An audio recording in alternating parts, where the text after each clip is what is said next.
안녕하세요. 신박한 초등생활 청취자 여러분. 제가 지난주에 중학교 학생들을 대상으로 디지털 시민교육을 했었는데요. 요즘 학생들은 디지털 기기를 워낙 많이 쓰니까 당연히 디지털 시민이고, 그래서 디지털 시민 의식을 고취시키기 위한 교육도 많이 필요하거든요. 메타버스나 인공지능 융합교육에 이어 디지털 시민 의식도 되게 핫하고 중요한 주제인데요. 아이들에게는 필요한 교육임에도 과연 교수자 입장이나 학부모로서 중요하게 생각하는 것만큼 아이들도 이걸 중요하게 생각할까 싶은 의구심을 갖고 시작을 했었는데요. 줌으로 수업을 했는데 몇백 명이 줌으로 들어오고 그중 일부는 학교에서 대면 수업 중에 모니터를 통해서 특강을 듣다 보니 처음엔 좀 어수선했어요. 이후 제가 특강을 시작하고부터는 음소거를 하고 그래서 조용해지기도 했고, 저도 강의에 집중하느라 학생들 표정을 볼 수는 없었는데요. 별로 길지는 않는 특강이었지만 제 느낌에는 이 정도는 괜찮았다 하는 생각을 하고 마무리를 했어요. 그리고 몇 시간 있다가 특강 끝나고 바로 실시한 설문 결과를 그 학교 선생님께서 보내주셨는데, 제가 놀랐던 건 아이들이 정말 집중해서 특강을 듣고 있었다는 거고, 어떤 부분을 새롭게 알게 돼서 좋았다든지 또는 이런 부분이 궁금하니 기회가 되면 그 부분에 대해서 더 듣고 싶다는 의견이 수백 개가 왔어요. 그래서 중학생들이 디지털 시민 교육에 이렇게 관심 있게 듣는다고 하고 놀랐었는데요. 특히 학생들이 더 자세히 알고 싶어한 것은 사이버 불링, 즉 사이버 왕따를 방지할 수 있는 방법, 그리고 본인들의 디지털 지수를 테스트해보고 싶다고 했어요. 디지털 지수라는 건 요즘은 디지털도 잘 다룰 수 있는 지능과 기술이 있어야 한다는 점에서 IQ, EQ처럼 DQ라는 말을 사용하거든요. 그래서 DQ 테스트라는 게 있거든요.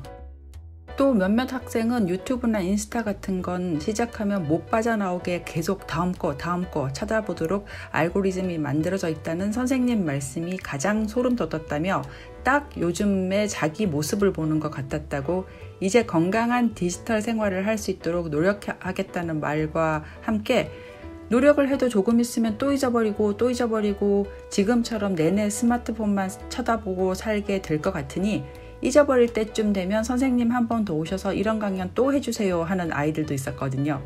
그 말을 보고 있자니 귀엽기도 했지만 어른들도 별로 다를 바 없다는 생각이 들더라고요. 그리고 또 드는 생각은 아이들에게 반복적으로 같은 이야기를 하는 건 나중에 잔소리처럼 들려서 아이들이 한 귀로 듣고 한 귀로 흘리게 되겠지만, 그럼에도 불구하고 살면서 중요한 사항들은 누군가는 한 번씩 계속적으로 짚어주고 안내를 해줘야 된다는 생각도 함께 하게 되었어요. 저는 특강에서 디지털 라이프에 대해서 4가지로 나누어 이야기를 했는데요. 건강한 디지털 라이프, 똑똑한 디지털 라이프, 안전한 디지털 라이프, 그리고 행복한 디지털 라이프에 대해서 얘기를 했어요. 오늘은 건강한 디지털 라이프, 그 중에서도 스마트폰 중독에 대해 좀 이야기를 해보고자 합니다. 제가 요즘 건강한 디지털 라이프에 대해서 특히 많이 관심을 갖게 된 건 안 그래도 각종 기기나 기술이 많이 활용되고 있는 데다가 비대면 수업까지 진행되면서 교육적 효과성뿐만 아니라 문제점도 너무 많이 나타나기 시작했기 때문이에요. 저만 해도 기기를 보고 있는 시간이 정말 기하급수적으로 늘어서 눈이 침침해진다는 느낌이 들거든요. 주변의 아이들이 게임이나 SNS 때문에 모바일 폰과 일심동체가 되어서 살고 있다는, 정말 어떻게 하냐는 하소연을 정말 자주 듣고 있습니다. 이 문제에 대해서는 전문가들도 의견이 갈립니다. 한 번에 바로 못하게 하면, 예를 들어 폰을 뺏어버린다든지 하면 아이가 폰을 뺏긴다고 그 시간에 친구들과 나가 놀거나 공부를 하는 것도 아니고, 또 급격히 우울해질 수 있고 더 엇나갈 수 있으니까 규율을 만들어서 서서히 줄여나가야 된다고 하는 조언을 들은 적도 있고요. 아이가 스마트폰 중독이면 한 번에 바로 끊어야 된다는 조언도 있어요. 저도 어느 게 맞는지 전문가가 아니기 때문에 잘 모르긴 하는데요. 하도 이런 문제가 많이 생기고 주변에 조언을 구하는 사람들도 많아서 여러 가지 문헌들을 보고 있습니다. 그런데 최근에 보면 미국에는 알코올 중독이나 약물 중독처럼 스마트폰 중독을 고치는 재활센터까지 생겨나고 10대들이 이런 센터에 입원하는 일이 생겨나고 있더라고요. 또 쇼킹한 뉴스는 미국이 전반적으로 범죄율이 늘었는데 10대 범죄율만 줄어들고 있다고 해요. 그런데 학자들은 그 이유를 10대들이 스마트폰 중독이 되느라 범죄를 덜 저지르고 있는 게 아닌가 하는 의심을 갖고 이 분야에 대해서 실제로 연구를 해야 할 필요가 있다는 의견들이 나오고 있는 실정입니다. 아직 연구 결과로 검증된 건 아니지만 상당히 합리적인 의심이라고 생각이 돼요. 알코올 중독과 스마트폰 중독에 모두 빠져봤던 유명 인플루언서 작가가 쓴 글을 봤는데요. 스마트폰 중독이 알코올 중독과 매우 비슷해서 술을 끊고 한참 잘 지내다가 내가 잘 해왔고 오늘 기분 좋은 날이니까 딱 한 잔만 해야지 하고 한 잔을 마시는 순간 그간의 노력이 물거품이 되는 것처럼 스마트폰도 그렇더랍니다. 지난 몇 년간 관심 있게 이런 자료들을 찾아본 결과 저는 이분의 의견에 상당히 동의를 하게 되었는데요. 많은 사람들의 이야기를 들어보면 중독인 경우는 딱 끊고 그냥 금단 현상을 이겨내야 하는 것 같아요. 이미 중독이 되고 나서 고치는 것은 아주 어려워 보이니 아이가 처음 스마트폰을 쓰기 시작할 때부터 관리를 해줄 필요가 있습니다. 어떨 때 사용하고 어떨 때는 사용하지 않는지 규칙을 정해줘야 되고 또 가족 전체가 이런 규칙을 같이 지키는 것이 중요합니다.